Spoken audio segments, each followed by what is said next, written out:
everybody. Thank you for watching this video. Today, we will be discussing some of the strategies for improving writing, academic writing. We have 4 or 5 questions. We'll be picking up a question each and having a conversation. And the first question is, what do you mean by writing in this module? Does it have to do with grammar, sentences, and paragraphing skills? Also, what do you consider to be the fundamental elements of strong academic writing? In other words, can we objectively define what makes writing good, academic writing good? I would say that the way in which we define writing in this module is kind of specific.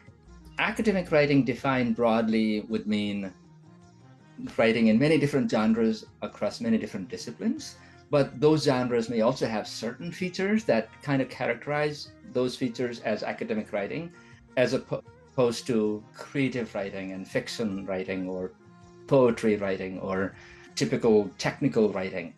By academic writing, we're thinking more along the lines of journal articles and essays and these kinds of genres in which we communicate our disciplinary knowledge. So these genres may be distinct across the disciplines, but oftentimes they also cut across disciplines. For example, journal articles bear some similar features across the disciplines, and then they have more distinct features within the disciplines. That's how we define writing. We're not thinking about grammatical writing, although grammar is very important at the level of editing.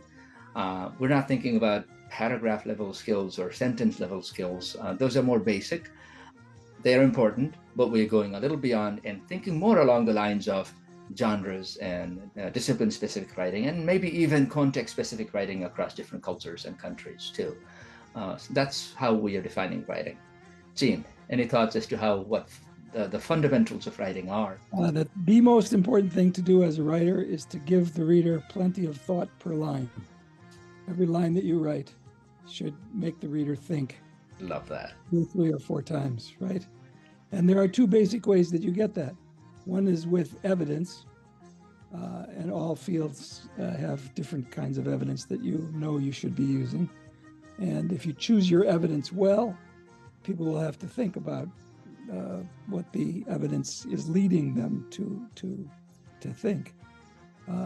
One example that struck me a few minutes ago is that my shirt is wrinkled. Okay, that's a piece of evidence. And you might infer from that I don't care about my appearance, or you might infer that I aggressively want to show people that I don't want to dress up, okay? Who knows which of those inferences is correct, but whichever inference you decide, you're going to again get the reader to think about whether that inference is the best answer to the question, or whether some other that you might think of might be the better. As you write, you should be supplying the reader with evidence, and then supplying the reader with your interpretations of the evidence as often as possible. And if it's a long piece that you're writing, you don't want to repeat yourself, and that's a real challenge. So that's what I would say writing's about. I love the idea of thought per line. If there's no content, if there's no substance, then writing becomes boring and meaningless. And I think that really helps to push the other elements of writing forward. If there is content, then there begins to be clarity, there begins to be engagement. I love that. And also how content means not just facts, but inferences. I love that, how when you give facts, you give them interpretation or inferences and meaning out of the facts, so that the readers have evidence, but also explanation, discussion. Thank you very much, Jane. I'll say one more thing about that. One of the interesting variations between fields would be in a field like sociology or psychology, if you come up with 4 pieces of evidence or 5 pieces of evidence, the reader is usually persuaded.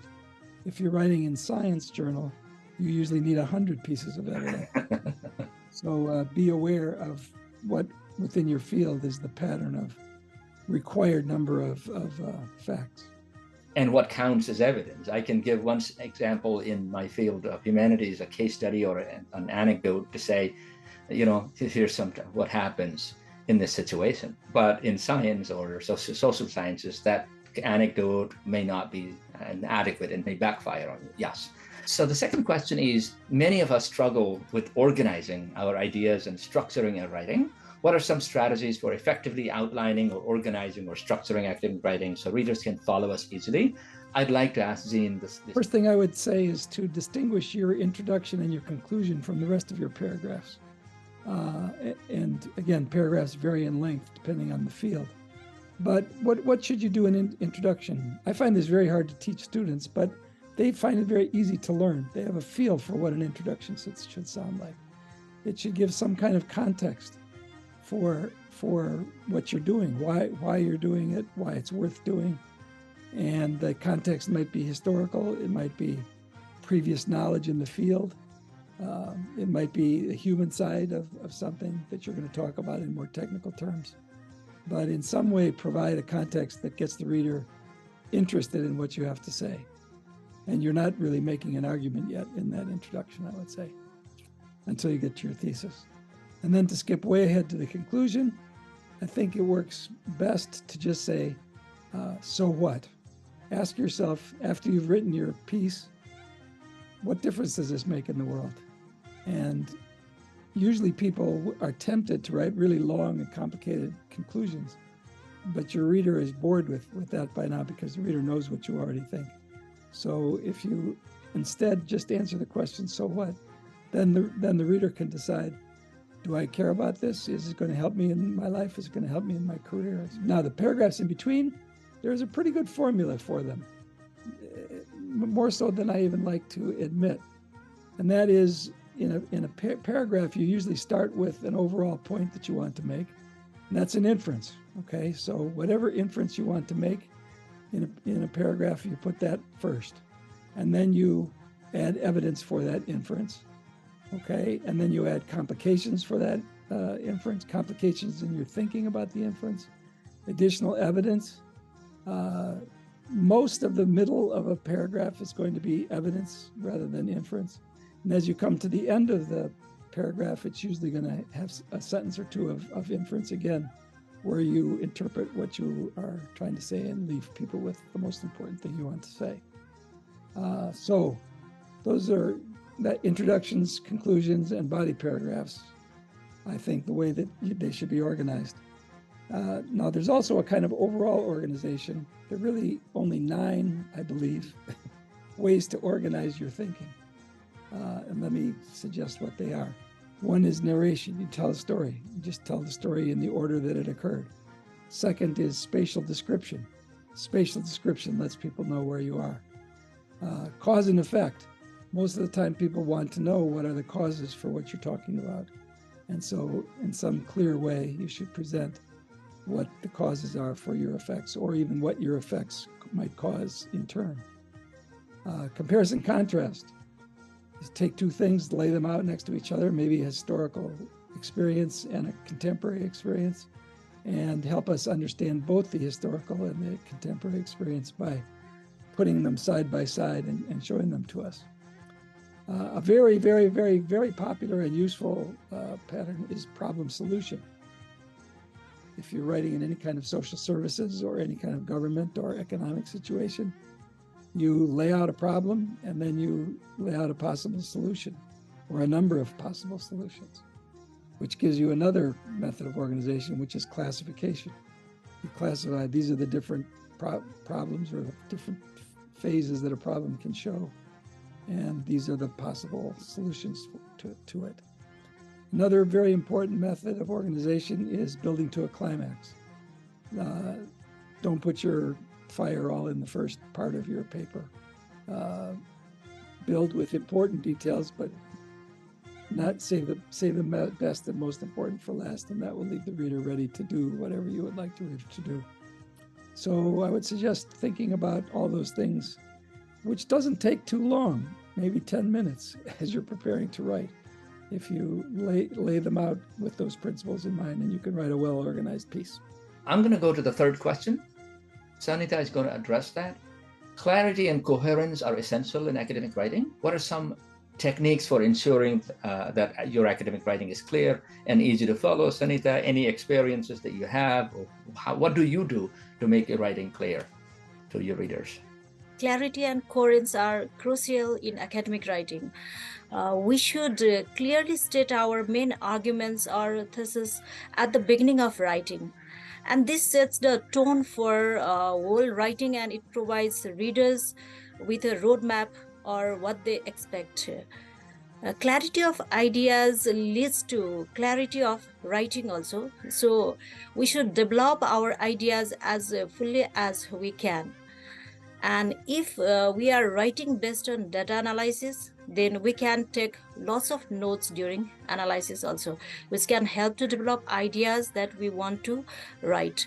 And another important part is organization. So organization in another strategy to make writing clear. And clarity doesn't mean only clear words alone, but from organization part also we can use visuals such as figures, tables, and also some sub headings, bullet points. We can show the organization in this way also. And at the level of style also, we can use similar or parallel structure. And to make our writing more clear, we can edit our words that we don't need, and also we can eliminate some ideas that are unnecessary. And also we can add some transitional words and phrases, so just like however. In addition, we can use in another hand to connect ideas and guide readers from one point to the next. Also, we can avoid excessive jargon, which might create confusion to readers. So we can only define any specialized terms which we use for making more clear. And finally, we can avoid repeating the same information in different way. So we should be concise and focus on providing new insight. Thank you. That was brilliant. That was wonderful. Yes. I might say a small thing is that if you think of the reader as a reader who wants to understand what you're saying, that in itself, even though it's not a real technique, it's just that attitude. But that attitude helps a lot in clarifying your writing.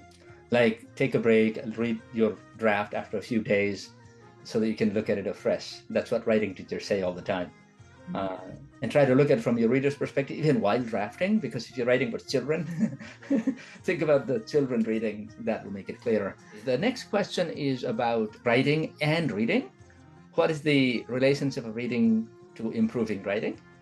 Can I improve my writing by reading a lot? There's this concept, there is this belief out there that says if you read, then you'll be a good writer. Is it true? Yes and no. Yes, we can improve our writing by reading a lot if we pay close attention to how others are writing, if we mark up the reading, take notes, if we consciously try to emulate the strategies we like most when we sit down to write ourselves. But no, we can't just read a lot to write better if we are reading passively, right?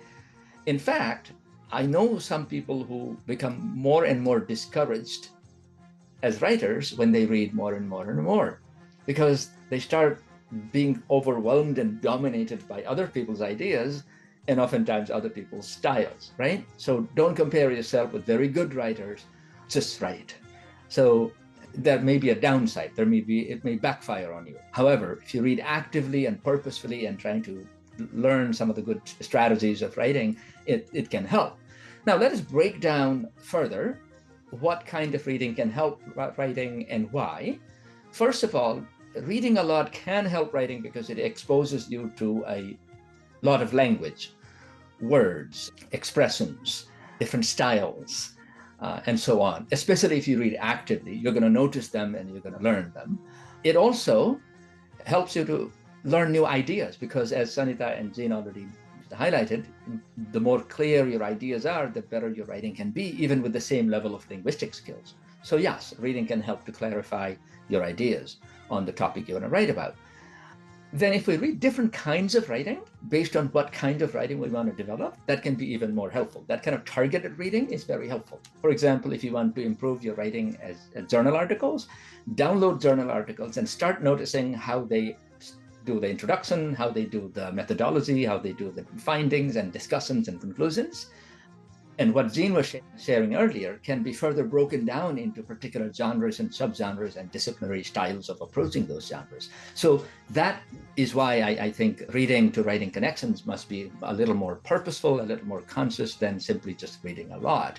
Reading enhances critical thinking skills, right? As well as skills for connecting, organizing, presenting ideas more effectively.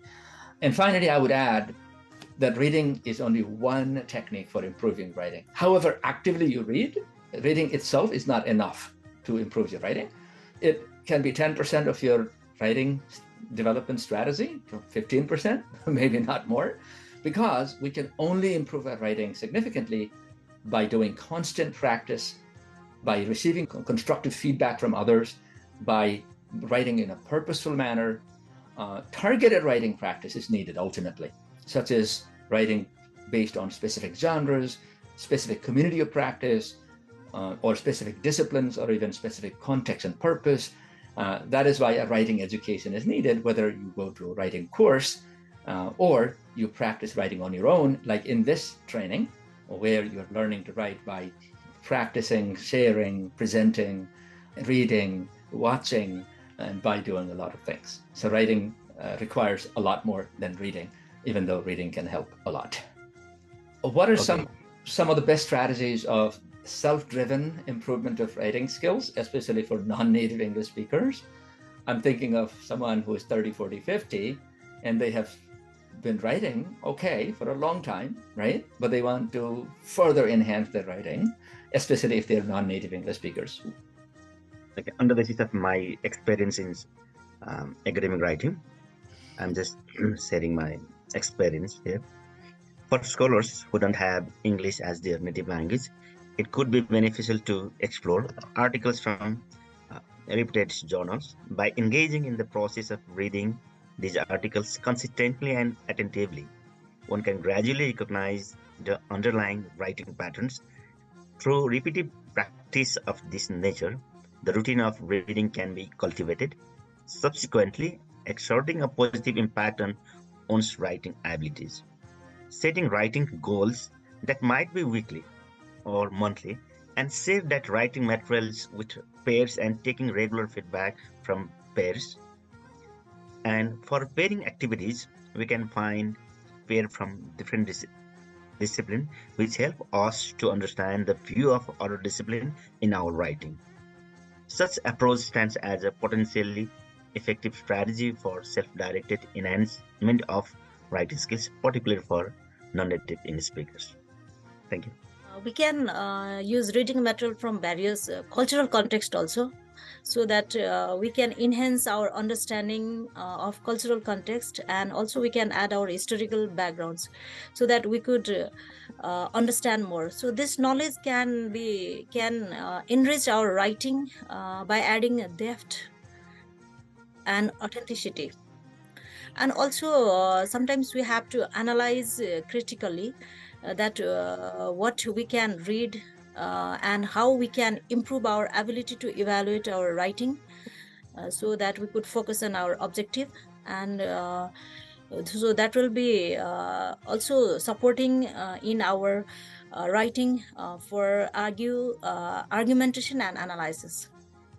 I love Thank you. especially your last point about becoming able to evaluate our own writing, because when you become your own teacher, I guess you need that component of learning to assess your own progress, right? Setting milestones, goals, and then doing that much of a practice, and then being able to go there and say, hey, how much did I learn and how much did I improve? Now, you may have the privilege of going to someone and saying, can you read this for me? Can you point out some of the weaknesses and strengths? But if not, then I guess you would need to develop that level of self-awareness as to be able to read your own writing and saying, this is clear, this is not clear. As a writer, I do that a lot. My editing looks like this. Revision looks like this also. Without revising and editing 6, 7, 10 times, I don't publish anything, right? And so just in case somebody was thinking, oh, if you have a PhD in writing like Jean and Sam, you don't need to worry. But I think we struggle as much as anybody else. It is difficult throughout life. One thing I would add is if you are a from another language, or your first language is another language, don't be intimidated about your English. Most people for whom English is a first language don't write as well as you do. And that doesn't mean you don't need to continue to improve. But I think many people have an unnecessarily timid approach to their ability to use English as a second language. But in my experience, most people who have gone through the trouble of learning English and learning to write in English are quite good at it and don't need to be embarrassed. So don't be intimidated by first language speakers. In fact, if being native English speaker was enough, then Gene wouldn't need his PhD, and I wouldn't be teaching any native English speakers how to write.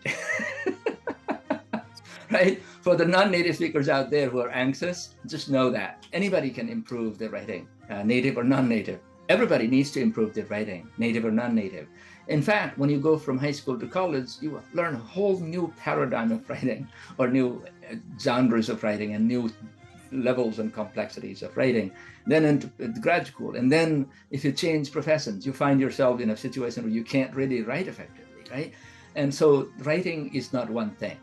Today we try to define writing as, like, generally speaking, articulating ideas by organizing in genres and certain structures, and paying attention to certain norms of clarity. These are conventions that our field, as academic fields, have created, and some are shared across the disciplines, but it doesn't mean that writing is simple and universal and straightforward. It is quite different and difficult and ongoing and challenging.